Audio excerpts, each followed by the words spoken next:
हाँ, बोलिए गुरु महाराज की जय, गुरु महापुराण की जय। 13 अध्याय तो कल कथा हमने आपको सुनाया था। आज 14वां अध्याय की कथा होगी। यमलोक यम सभा का, यानी यमराज का सभा का वर्णन, यमराज जी का सभा का वर्णन, चित्रकूट आदि के भवनों का परिचय, यमराज नगर के 4 द्वार कौन कौन, इसके बारे में बताएंगे। पुण्य आत्माओं को धर्म सभा में प्रवेश, यानी जो प्राण गया इसके बारे में क्या हो रहा है, इसकी कथा भी होगा। गरुड़राज ने कहा, हे दयानिधे, हे प्रभु, हे विष्णु भगवान, यम लोक कितना बड़ा, इसके बारे में हमको बताइए। किसके द्वारा बनाया हुआ, कौन इसको बना, इसके बारे में बताइए। वहाँ की सभा कैसी है, उस सभा में धर्मराज किसके साथ बैठते हैं, और लोग कौन कौन वहाँ बैठ, बताइए।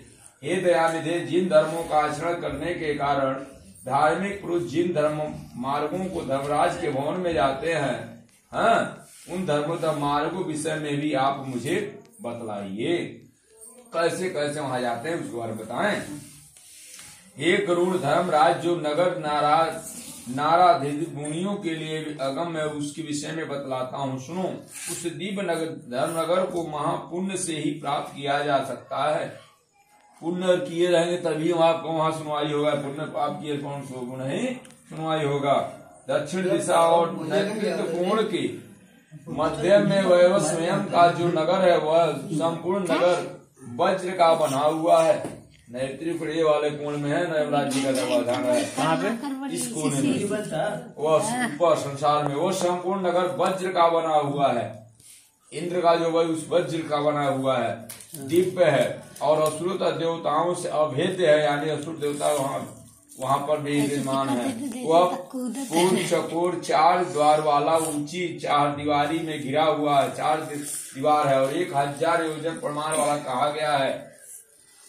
उस पूर्व में 400 योजन तक समुद्र पार कर हनुमान पता करेगा सीता माँ को, मगर ये 1000 योजन हुआ, ये भी हनुमान जी करना 2.5 गुना 400 योजन। उस पूर्व में चित्रगुप्त का सुंदर मंदिर है, जो 25 योजन लंबाई और चौड़ाई फैला हुआ है।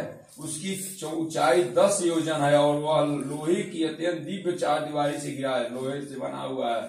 वहाँ आवागमन के लिए सैकड़ों गलियां हैं और पातकाओं ध्वजा से विभूषित हैं।